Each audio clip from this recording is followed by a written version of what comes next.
Hello book lovers, and welcome back or welcome to Nat Cat's Bookish Cafe. Today I am here to start another reading vlog.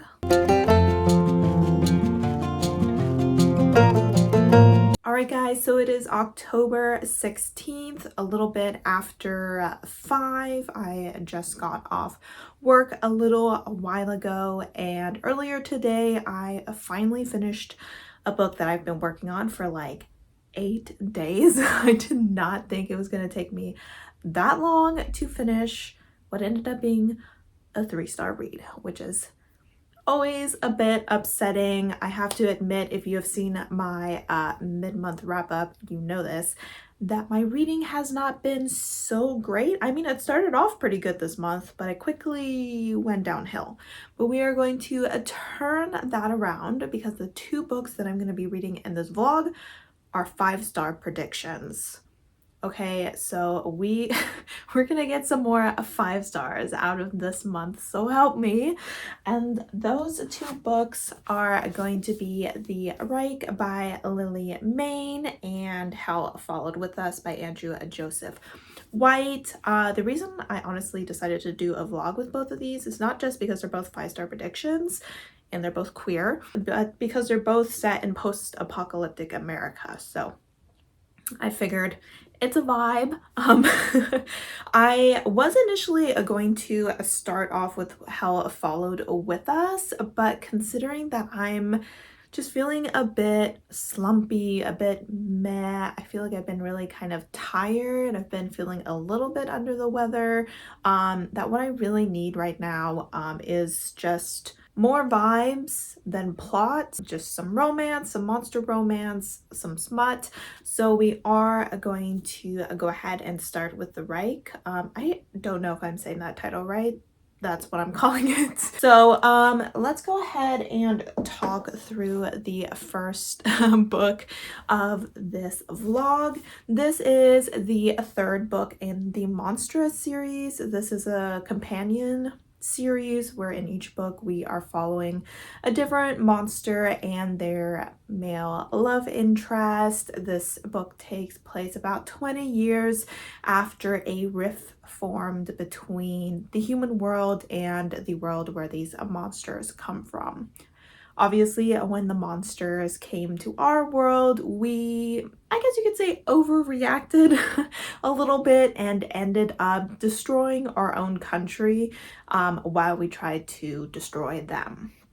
So pretty much we are now living in a post-apocalyptic America where the majority of citizens live in military operated cities, walled cities. There's also military bases, or you can be a raider, who is someone who lives out in the wastes. This is kind of an area that's been abandoned by civilization and where a lot of monsters roam. In the first 2 books, we followed members of the military, and for the first time, we will be following one of our raiders. The raider that we are following is Ghost, which I feel is a very sexy name if I'm being honest, and he and some of his raider buddies come across the Reich. I'm not going to kind of say how they came across him because that might be a little spoilery to some events that occurred in the earlier books, but anyway, they come across him. He's not in the best situation, so they help him out and bring him back to his raider camp, and then they form a relationship from there. I don't really know what else is going to happen in this book. The Reich is considered a relatively powerful monster.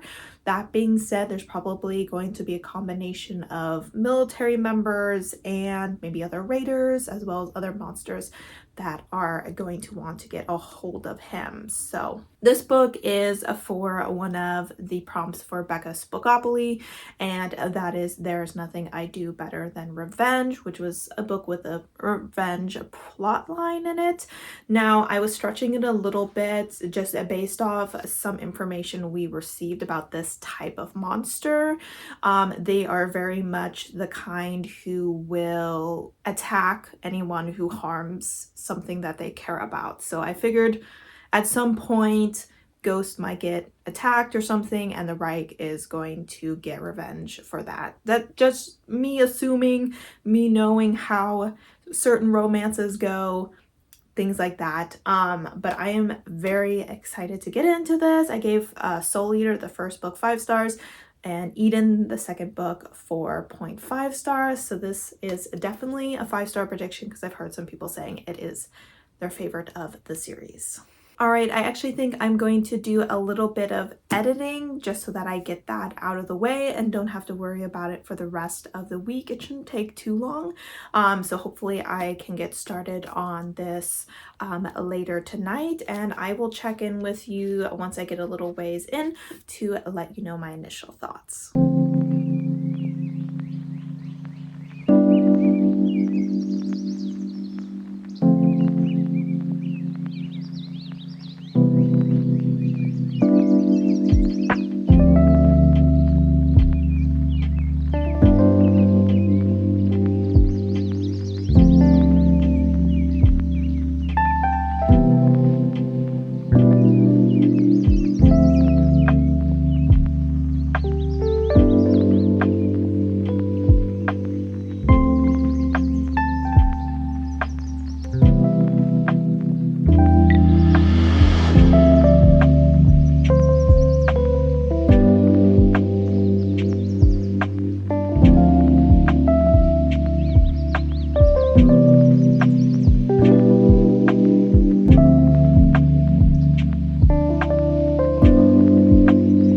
So it is a little bit past 9:30, past my bedtime, because I'm trying to be lights out at 9:30 and then waking up at 6:30 because I've been so tired lately.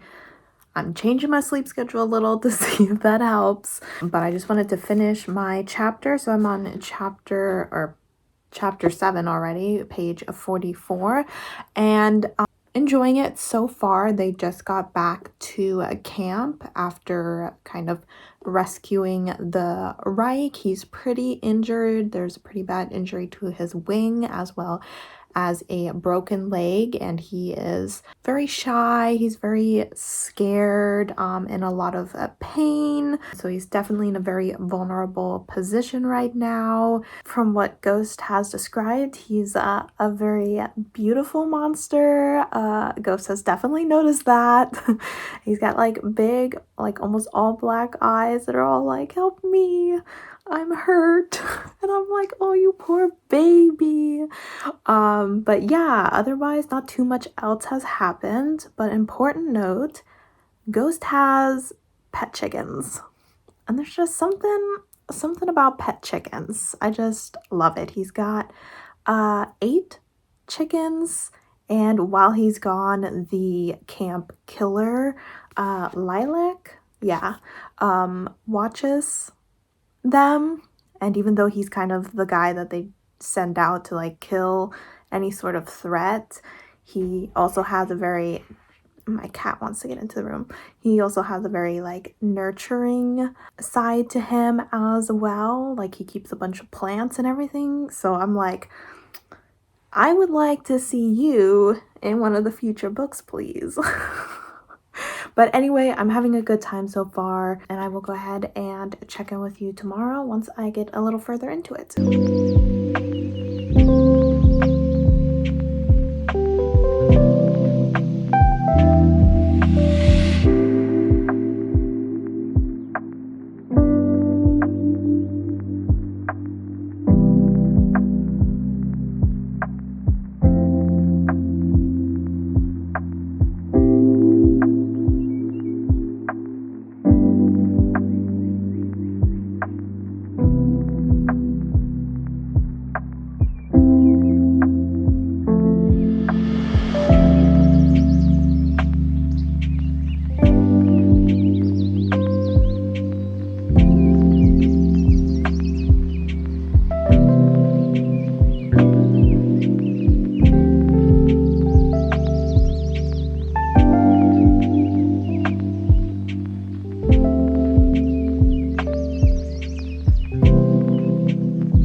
Guys, so it is Tuesday. It is a little after 3:30.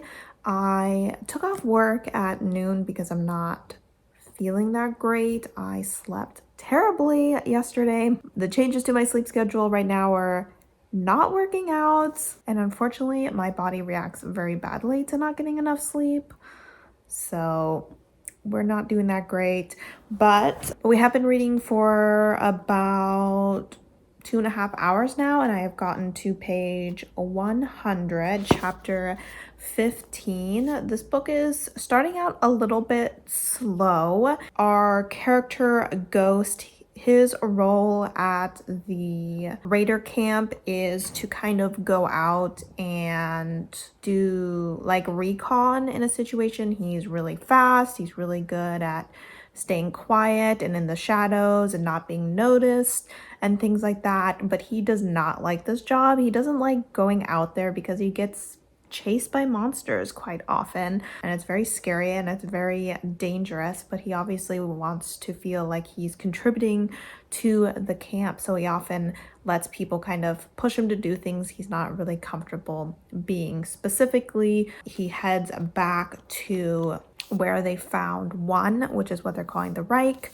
The Reich was captured by the military at one time and was branded with the number 001, which is why they call him that. So he heads back to this base because their raider camp used to have 2 leaders, but one of the leaders disappeared about, I think, like 6 months ago, and the other leader is like really determined to find him, and so she's kind of pushing Ghost to explore this area where they found Reich to see if maybe there is any clues to where this member of their team could be. But Ghost is like, hey, you know, he's kind of been gone for like 6 months and he's probably dead, and I'm kind of risking my life to find information for him, and I just don't feel like I want to do that anymore.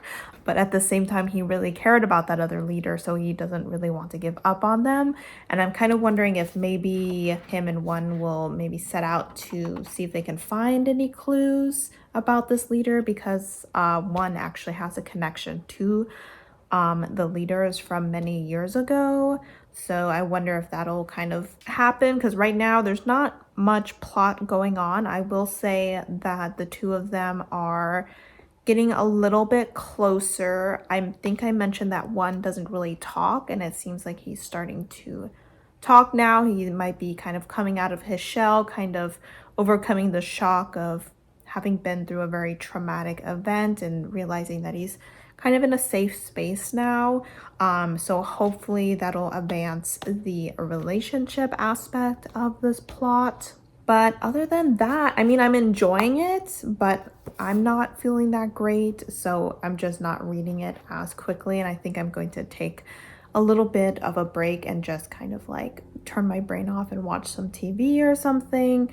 But I definitely want to do some more reading today because this book doesn't take that much energy to read, so it is a good book to read when you're feeling a little bit down. But just because it is a little slow and uneventful at this moment, it's just taking me a little longer to get through it. But yeah, still having a good time, and I will check in with you maybe once I get to like the halfway point. Let me see how many pages. So there's like pretty much exactly 309 pages in this book, so that would be only another 50 pages till I get to the halfway point, so I might wait another 100 pages or so depending on how much happens in those next 50 pages.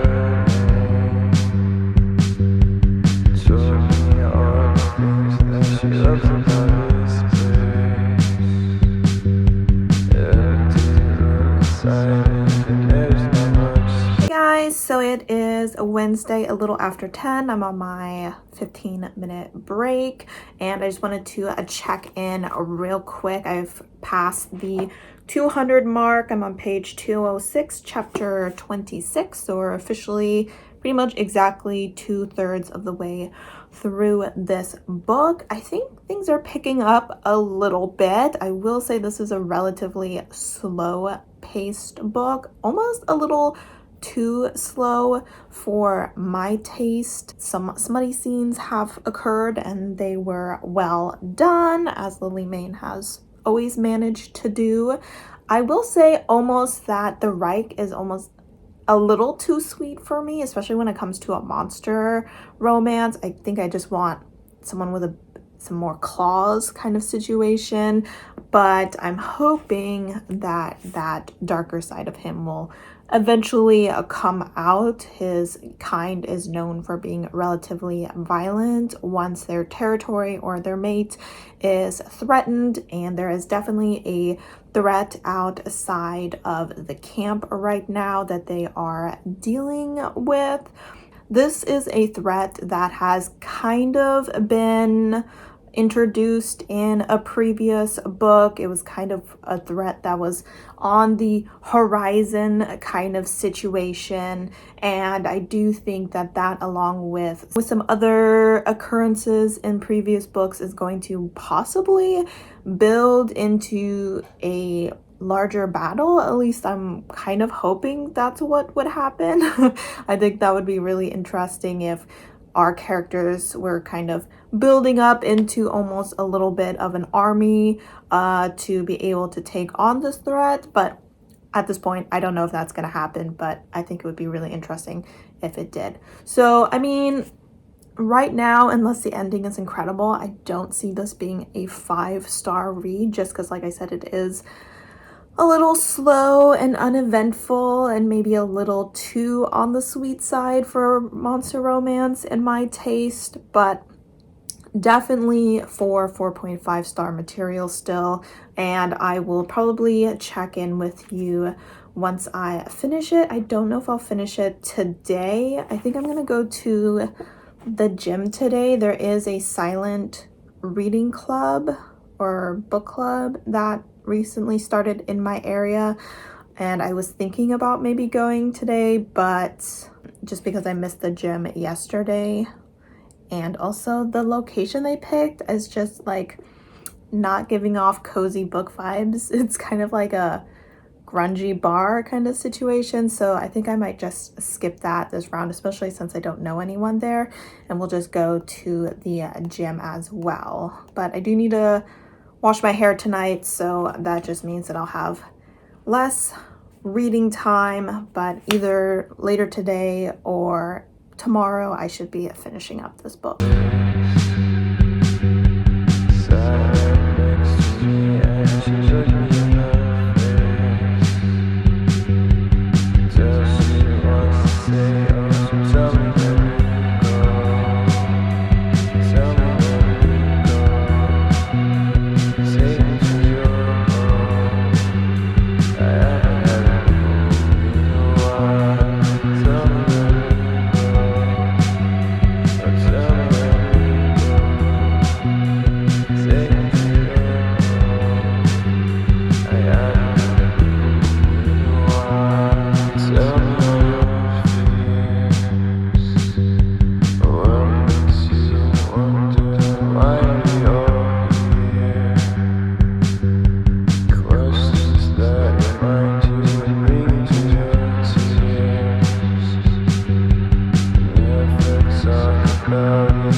This book, things are about to go down, and of course that started as soon as my lunch break ended, so I'm not a happy camper right now.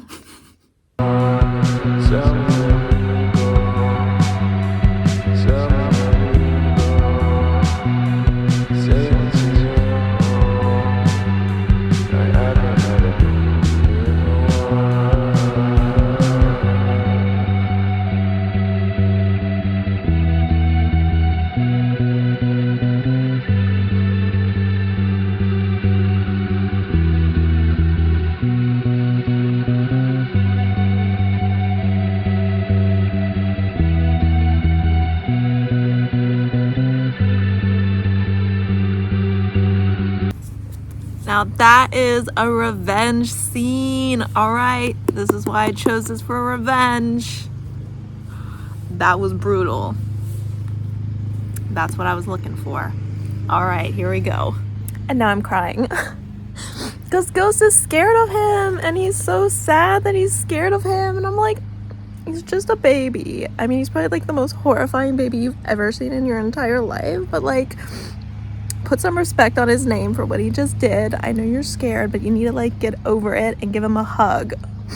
Even though he like looks terrifying right now. And I'm just like, my baby Reek.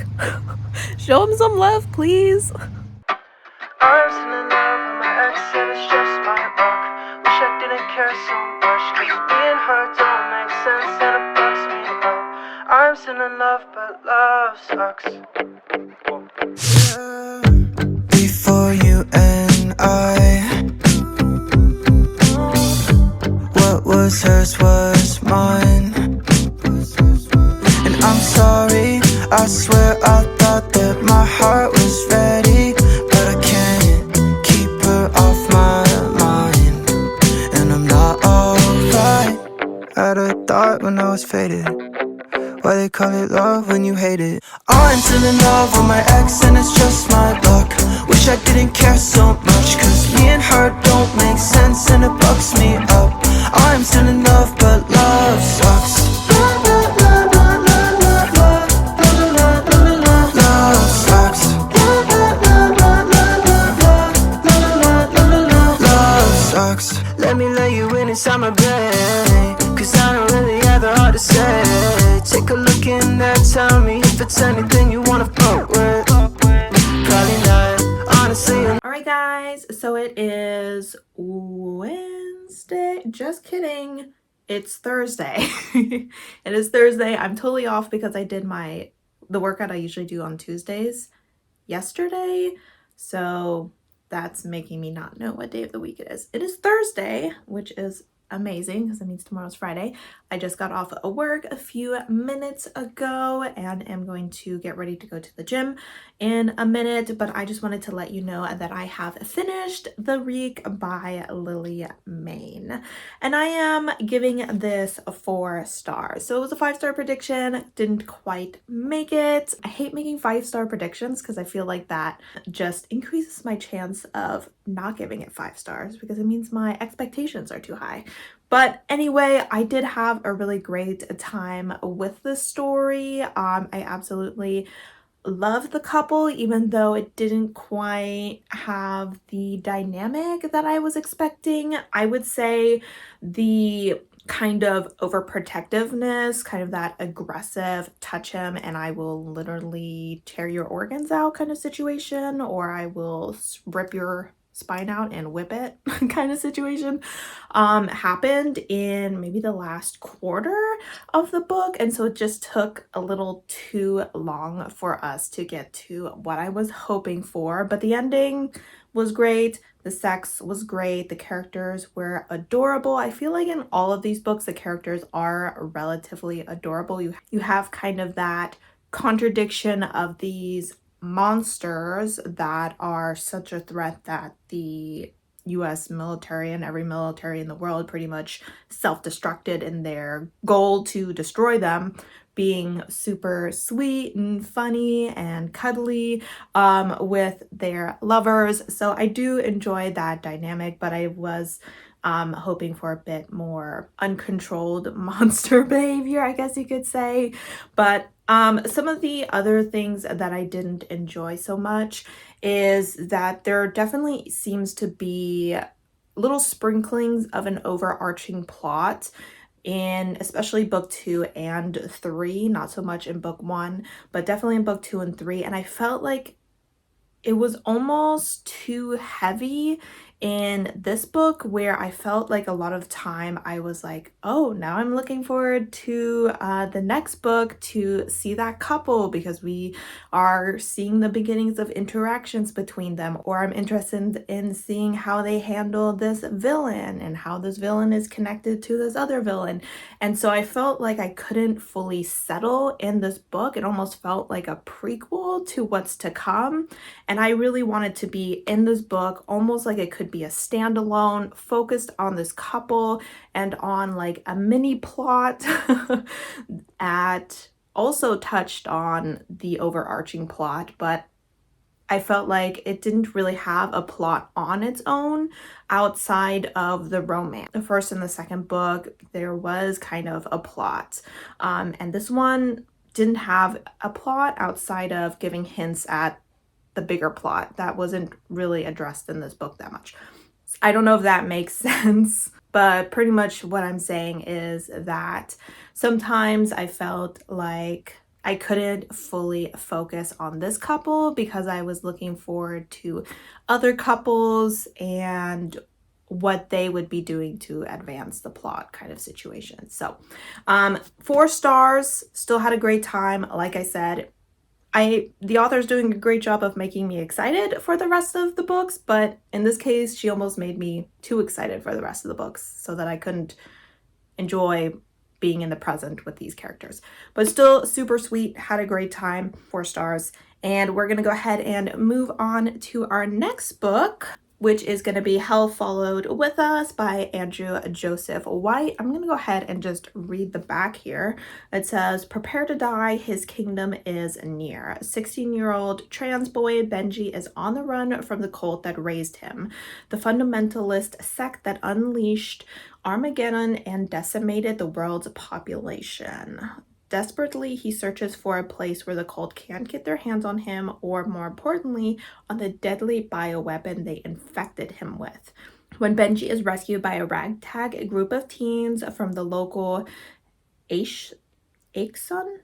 I don't know how to pronounce that. Aishsun LGBTQ plus center, affectionately known as the ALC, they offer him shelter as long as he can control the monster within and use his powers to defend them. Their leader, Nick, is gorgeous, autistic, and a deadly shot. And Benji soon discovers that he has a hidden agenda and more than a few secrets of his own. So, more post-apocalyptic time. This one is a little bit longer. How long is this?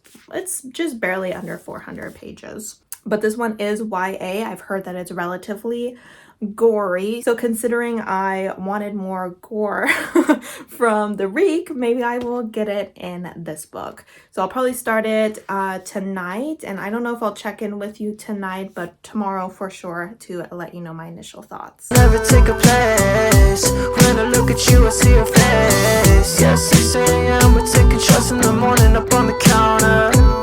Like, oh my god. Had a thought when I was faded. Why they call it love when you hate it. I'm still in love with my ex and it's just my luck.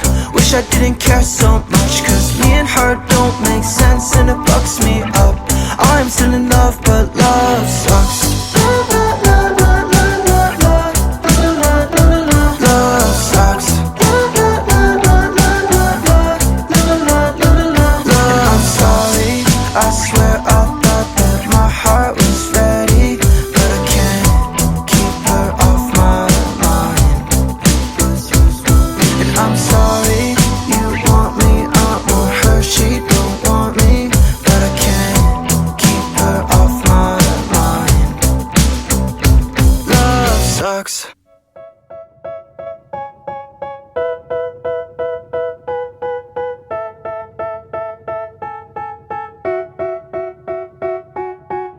They tell me that I'm never gonna make it. They want me to do something that could make sense. They hate when I keep dreaming I'll be famous, but I don't give a fuck, I'ma keep chasing. I got all this potential that's deep inside of me, but they hate when you're successful cause they try to be. They sit there being judgmental because you're trying things, and they just want you to settle and do the right thing. So get a good job, don't slack off. Wake up every morning, make a good impression on your boss. Don't do anything that I wouldn't do, and when you're making money, make sure you don't spend it too soon. Alright guys, so it is Friday afternoon. I'm just getting on my lunch break. I got my salad, which is pretty much the same as the day before, but we had some leftover rice, so I got to add that. I just want to go ahead and give you my thoughts on the first few pages. I'm only 30 pages into this book, first 3 chapters, but let me tell you, this book really starts off with a bang, quite literally, because we are starting this book off by following Benji as he watches his father get shot and killed because he and his father are trying to run away from the cult. As I mentioned in the synopsis, this is the cult that is responsible for bringing about Armageddon. And the way that they did this is that they released a plague called the Flood. And what the Flood does is that it either kills you or it turns you into what the cult calls graces. In Benji's case, he did survive the plague. However, he didn't turn into a grace. He turned into a person that contains a being called Seraph within him, and the cult worships Seraph. However, Benji has absolutely no interest in being Seraph because that's a very evil being, and what the cult is doing is going around, they call themselves angels, and they kill non-believers. So they slaughter non-believers, hang their bodies from bridges and lampposts and whatnot. So this book is definitely very gory. About the plague a little bit more, it seems like it either kills you if you're lucky, or as I mentioned, it turns you into a grace. And what a grace is, pretty much a monster. It seems the way Benji described it was almost like he said, if you can survive the second rib cage bursting from your original rib cage, you can survive it, which kind of means that your body deforms and turns into just like a compilation of body parts, and the angels are to a degree able to control you a little bit. They can kind of tell you to follow, they can tell you to stay still, they can tell you to kill, things like that. So I don't know what non-believers call these. It seems that they don't call them graces. I'm assuming they call them crimes against humanity, abominations. I don't know.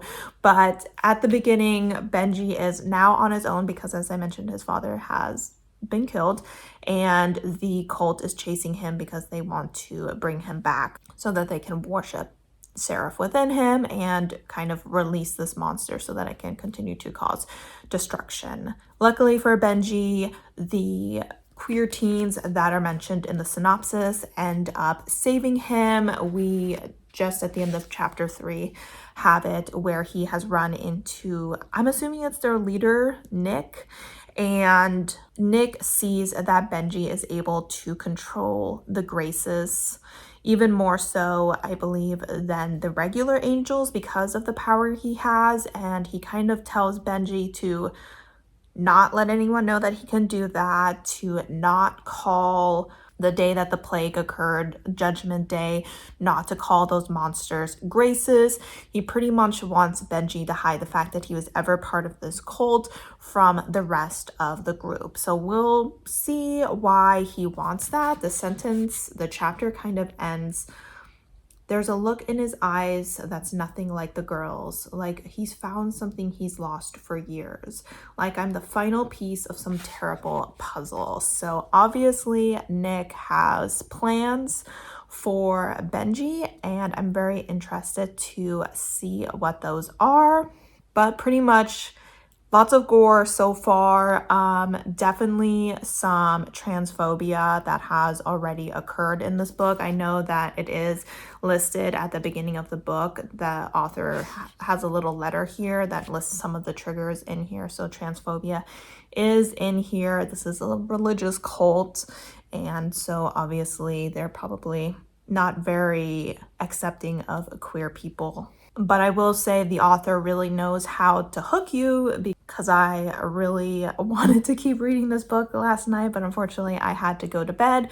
But I'm going to go ahead and read some more now that I'm at lunch, and I will probably let you know a little bit more maybe when I get around the 100-page mark, or maybe even past. It depends on how much happens. I do think that this book will go relatively quickly. I mean, the text seems a decent size and there's relatively large margins in it. So I always want to be optimistic and say that I'm going to maybe finish it this weekend, but I do have quite a few things that I want to do this weekend, including some deeper cleaning, which I haven't done for a while, in my bedroom and my bathroom, and also maybe do some shopping because we are heading to California sometime in November to visit family, and I want to have some gifts for my cousin's kids. And I also need to start making my own Christmas / birthday list, since my birthday is coming up in November as well. So yeah, I will definitely be trying to read this, and it's definitely a book that I think could read really fast because it's very addictive. So we will see how fast it goes, but I will check in with you whenever I check in with you.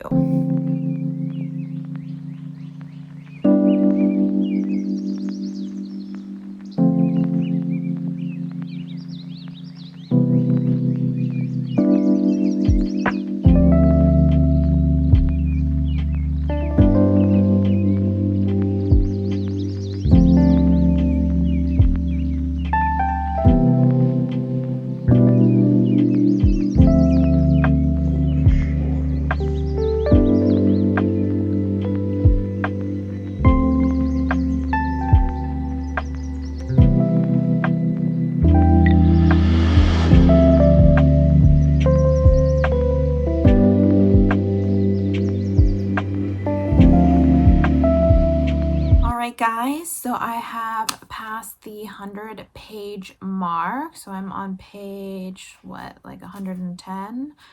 And I just wanted to jump in and do a quick update. I honestly don't have too much more to say. I will say that I am very much enjoying this book.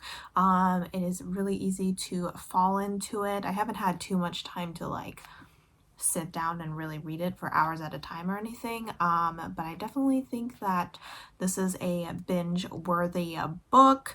We just had a chapter that was from Nick's point of view. I didn't know that we would get his point of view, and I kind of flipped through the book a little bit, not too much because obviously I don't want to accidentally get some spoilers, but it seems like we might pop into his head a couple more times. And I thought that it was really interesting for a couple of reasons. One, Nick is autistic, and I haven't read too many books from the point of view of someone with autism. So it's very interesting to be inside of his head to kind of listen to how he learned to behave in such a way that he appears less autistic to people, and kind of the behaviors or the styming, is it called styming or stemming, that he does to keep himself calm and things like that. You know, how he doesn't like to be touched, and how if he gets overwhelmed, he sometimes struggles to speak and such things. Another interesting thing about him is that he does not see Benji as Benji, or at the very least, he's not allowing himself to see Benji as Benji. He sees Benji as Seraph, the demon, and he sees Benji as it. So whenever he's talking about Benji, he refers to them either as Seraph or as it, instead of as Benji or as him or anything along those lines. And so we know that he has some sort of plans for Benji, and seeing as he's refusing to see Benji as a human, as a potential friend and ally, so I'm guessing whatever he has planned is not that good. But at the same time, he sees a lot of similarities between himself and Benji. Both of them are very desperate to fit in and to kind of prove themselves and to protect and help those around them. But he's very much in denial about these similarities because he's got to do something that he probably doesn't really want to do, but he needs to help himself go through with that. So interested to see where that goes in this story. We're about to bounce back to Benji, and I'll probably try and read for like another hour or so. I am kind of tired, so I don't think I'll stay up much later past like 10 o'clock or something. I do have quite a to-do list for this weekend, so I want to get started on that as soon as possible tomorrow. But I will try and check in with you tomorrow at some point. Hopefully I will have some time for reading. One thing I kind of noticed is that I feel like I have less time to read on the weekend because I'm doing all the chores and all the like filming of YouTube videos and often like editing of YouTube videos and any like going out to run errands during the weekend that I don't do during the week. So I will still try to get a decent amount of reading done, and we'll check in with you maybe around the 50% mark. I don't know how many pages are in this book. Let me not spoil myself. Acknowledgement. So there's just about 400 pages, so I might read another 100 pages or so. So around the 200 page mark, I may pop in and just give you my thoughts.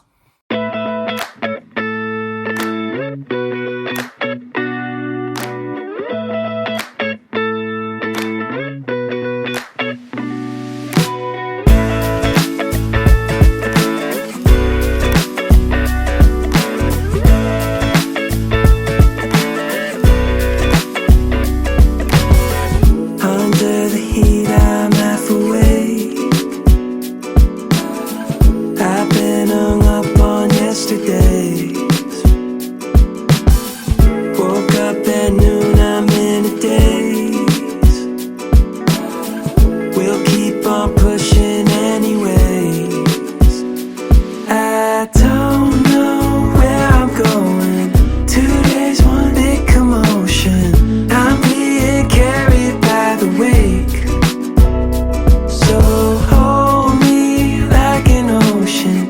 I need your soothing motion. Please help me take the pain away. Yeah.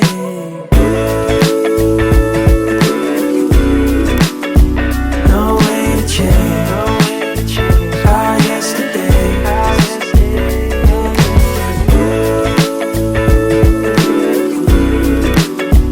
No way to change our yesterday. Stayed in but felt so far away. Last night was one big holiday.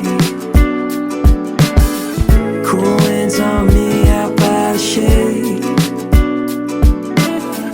Put my weekend on layaway.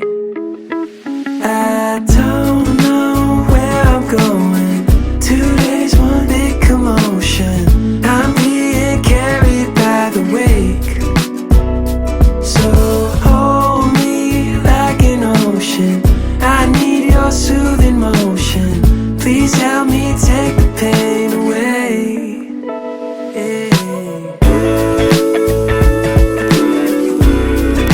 Alright guys, I am back home. It is Saturday. It is, I think, past 4 o'clock, and I have not read a single page. When I told you that I don't read a lot on the weekends, I was not kidding.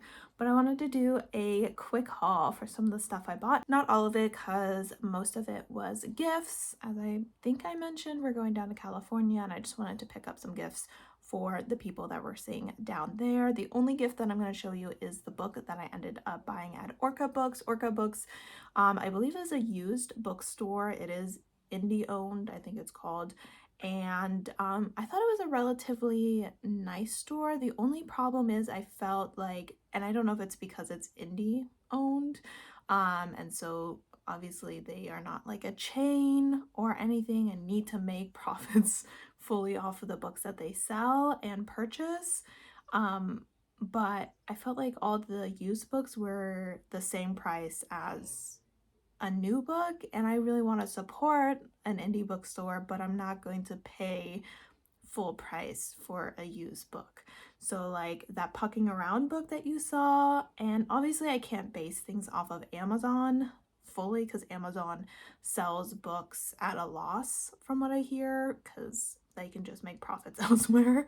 But they were selling it for $18 full price, and also it's available on KU. And then the store was selling it for $20. And I actually went up to them and I was like, hey, you know, no offense, but is this the right price? Because it seems like I would be paying more for a used version. And it was kind of like obviously used kind of situation because it's a paperback. They don't hold up as well.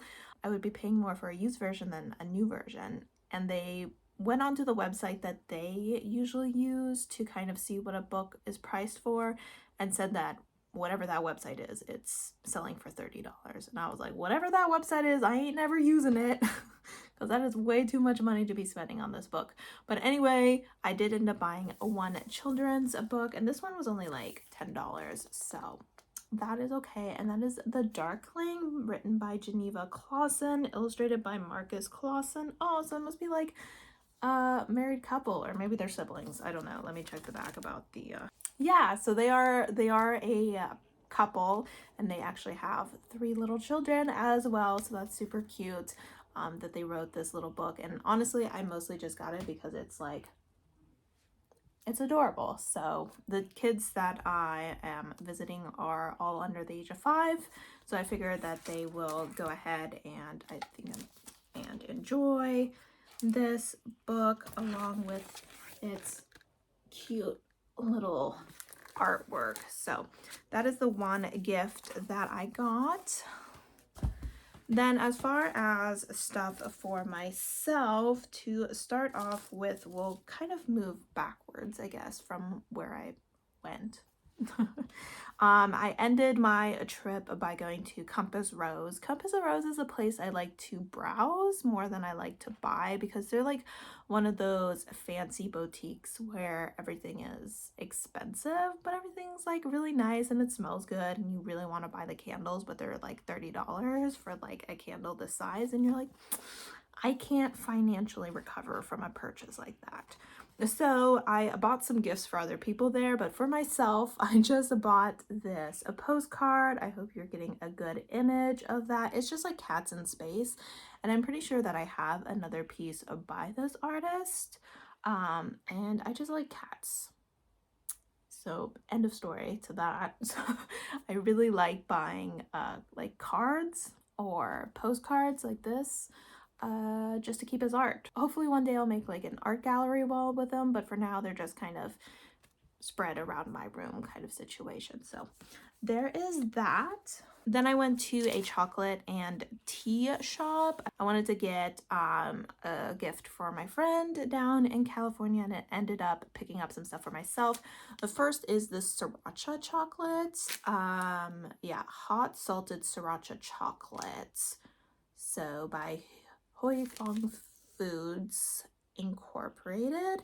I do like sriracha. When I say like what spice level I can handle, I would say nothing above sriracha, but I do like mixing it with my ketchup to put like as a dipping sauce, and I also always put it on like my fried rice. So I figured I would try it in chocolate form. I've never had any sort of spicy chocolate. I know like chilies and chocolate is always a combination a lot of people enjoy, but I'm excited to try it. And then as far as tea, I was kind of hoping to get a loose leaf tea, but the one I ended up getting is bagged. So there's a bunch of little bags in here, and it's a metabolism tea that's supposed to improve digestion and strengthen metabolism. So I am kind of trying to lose weight. I'm not really setting weight loss as a goal or anything, but I do try to go to the gym on a regular basis these days so that I can regulate my weight, and hopefully this will help. I don't really diet or watch what I eat. I think I eat relatively healthy, and I don't eat out a lot, but I would still like to see if this tea makes any difference, and hopefully it tastes good, so we will see. I also went to Childhood Ends Gallery. This is a gallery that we as a family really enjoy going to. I bought a couple cards there as well that I'll be sending to a family member who recently had a baby. But I also bought this print for myself because he's adorable. I absolutely love him. I'll have to buy a what is it called, a picture frame for him and figure out where I want to put him. I've never had an orange cat, but I saw him and I fell in love, and I'm actually hearing the bell of my cat. He probably hears me talking about another cat, like the traitor I am. But he was only $25, and I really hope I find somewhere to put him. At this point I don't really know where.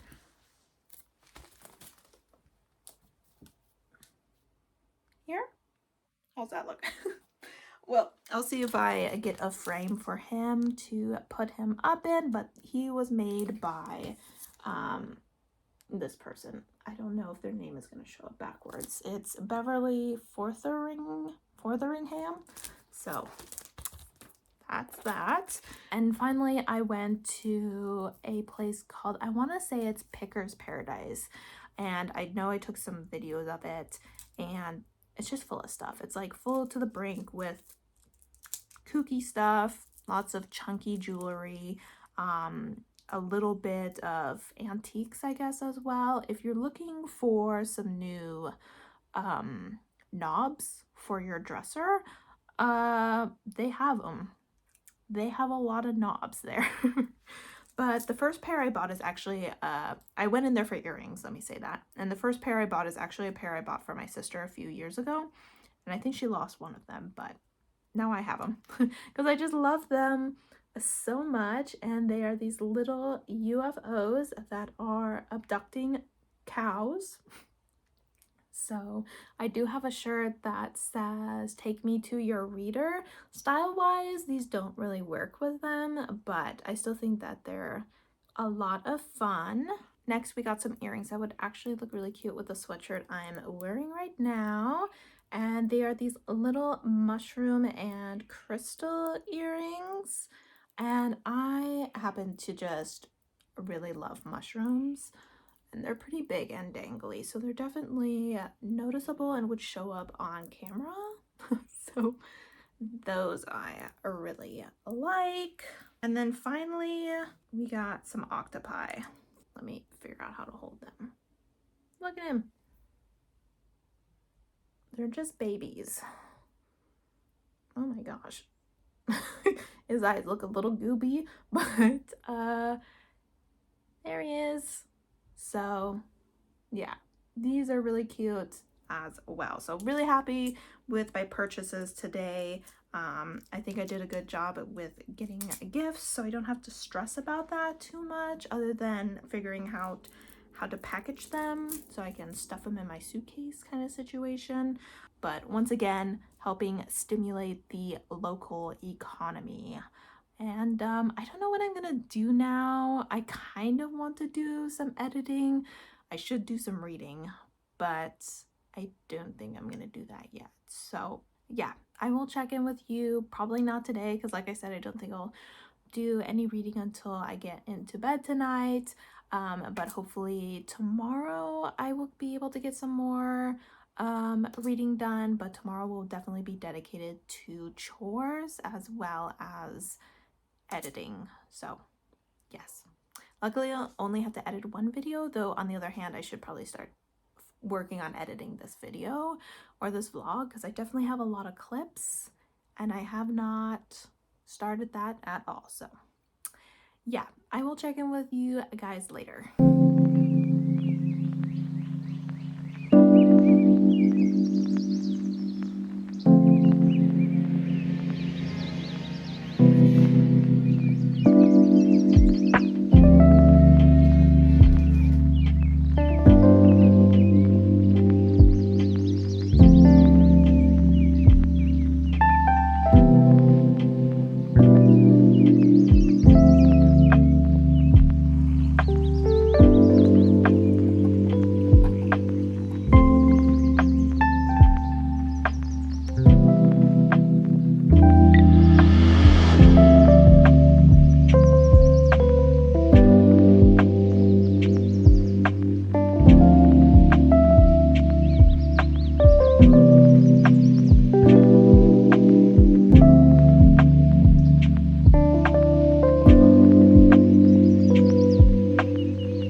so it is Sunday. It is a little bit after 3. I've mostly finished everything that I need to do today.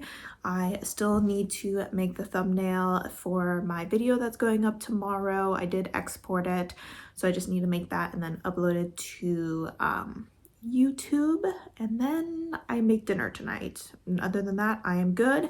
I took an hour-long break to do some reading before I made that slaw that I think I showed me making, and I just wanted to give you an update. I have passed the 200 page mark, so I'm pretty much exactly halfway through this book. Yesterday I think I only read about 2 chapters, but in one of those chapters our character made a decision, and I'm like waiting for that to come and bite him in the butt, and it's like stressing me out. So I'm very interested to see where that goes. Hopefully I'm kind of hoping that maybe I'm just being pessimistic and that everything will work out. But our character right now, as I mentioned, they have this being called Seraph inside them, and pretty much they are a vessel for Seraph, and I believe they will become Seraph, and that kind of involves their body decomposing and like literally falling apart. And they're trying to hide this from most of the people that are at the queer community center, because obviously if people found out who he was, they would kill him. So a couple people do know who he is. I kind of mentioned that Nick knows, as well as I think like one other person, but his illness is not really an illness, but his illness is definitely progressing. I will say that this book is continuing to be very gory, so if you do not like gore, do not read this book, because it is going to be a big part of the entire story.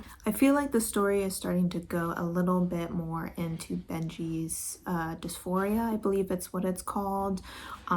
Just a little bit about how he feels about his body. It did touch a little bit on, I don't know if you would call it homophobia, between people in the queer community, kind of how maybe like gay men don't see trans men as men as much as they see biological men as men, and also how some people even within the trans community who make changes to their body, like chest binder, things like that, will not approve of people in the trans community who don't make changes to their body. Benji, for the most part, does feel very comfortable with their body. They don't feel the need to wear a binder. They don't have a problem that they don't have a penis, things like that.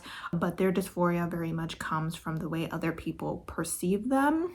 And lately he's been kind of comparing his experience with his body dysphoria, I feel like I'm saying that wrong, to how he's feeling with the way Seraph is changing his body, and the way that he's kind of fighting what Seraph is trying to make him, the same way that he kind of tried to fight his feelings that he was meant to be a boy and things like that. So interesting comparison between the two of them. Obviously this is someone who is trying very hard to feel at home in their body, and having some sort of demonic presence is making that very difficult. There's definitely some drama going on between him and Nick that happened in the last chapter. As I mentioned, Nick is trying very hard to not see Benji as a human being, and we haven't seen from Nick's point of view again, but obviously Benji is starting to appear a little less human as their body kind of rots away from them because his being is taking over.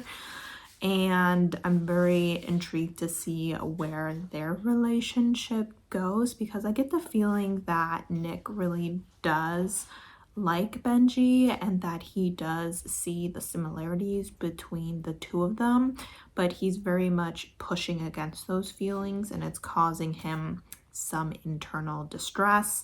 Hard to really tell because we're not reading from his point of view, but just from the back and forth that I'm getting between the characters. That's what I'm picking up. So still really enjoying this book. I feel like things are definitely escalating as Benji's condition escalates. He is fully expecting to be dead-ish in a few weeks, and we'll see what he does with the time he has left.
Hey guys, good morning. It is Tuesday morning, a little bit after 7. Hopefully I don't sound too much like I just recently woke up, but I just wanted to come in here and finish up this vlog.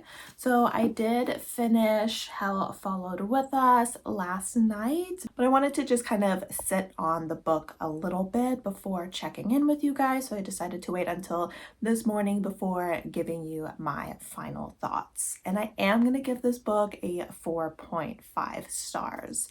So I think this was a really addictive, binge-worthy read. Did I binge it? No, that's because I had a bunch of stuff going on, but I would say if you had like a weekend readathon or something going on, you could easily finish this book in a day, even if it is just under 400 pages. I think once you pick up the book and actually start reading, it's the pacing and the plot lends itself really well to a binge read. I was really invested in our characters' personal growth and their revenge plot line. I do love a good revenge plot line, especially when it's against homophobes or religious fanatical groups, and this book definitely touches on those topics. Trigger warnings for homophobia, transphobia, dead naming, and use of wrong pronouns within this story.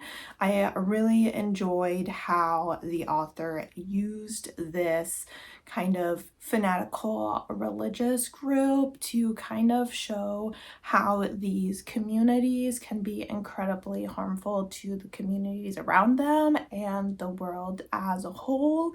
It also focused a lot on how these religious groups think they are above others, and they're primarily made out of wealthy, white, cis, heterosexual people, a very specific and unfortunately powerful group of people. But the author did also touch a little bit on the infighting within the queer community, just a little bit, not too much, but did bring up the fact that some of the, say, gay men do not view trans men as men because of their lack of a penis. And oftentimes, I'm assuming gay men, one of the things they like about their male partners is their penises. So that is something that seems to be occurring. Obviously, a trans man is a man, whether or not they have a penis or not, whether or not they bind their chest. That was another thing that was brought up, that other trans people who do bind their chest may feel like Benji did not feel the need to make any alterations to their body other than to cut their hair and to wear boys' clothes. They may feel that Benji's not trans enough, or they're not doing trans right kind of situation, but obviously it's a very personal experience and you are the gender you feel as, no matter how you present. I continue to really enjoy Nick as a character. I really liked his depictions of autism, both when we saw his point of view, which I think we had like 3 or so chapters from him. I thought that what I know of autism, I've only taken like 1 college course on it, so really entry level experience with autism, but I thought that it was well represented within this story and presented realistically, but also very respectfully.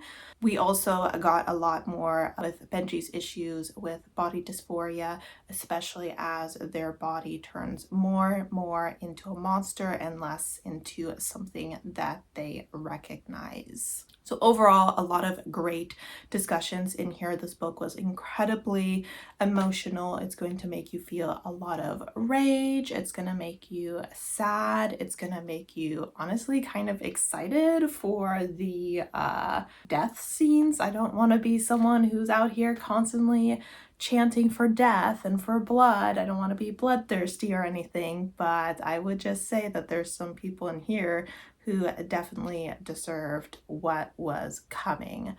So overall, a really great story. Highly recommend if you're looking for a YA, I would almost say an older YA queer story. Our character is technically only 16, but I would say they're pretty mature for their age. Probably comes with the, boatload of trauma that they are dragging behind them, and also the huge amount of gore within the story, but still highly recommend. The only reason I could not give this 5 stars is because when it comes to a revenge plotline, I'm not really patient, especially when it comes to a story that is still presented in a way as a queer joy story, so it's going to have a happy ending. And so it's kind of similar to that 3rd act breakup that you come across in like romances, where you're kind of like, okay, we know you're going to end up together, we know that this fight is going to resolve itself, so can we just get to the part where you resolve it? And this is kind of like, we know you're going to come out on top. We know you're gonna get the revenge that you deserve.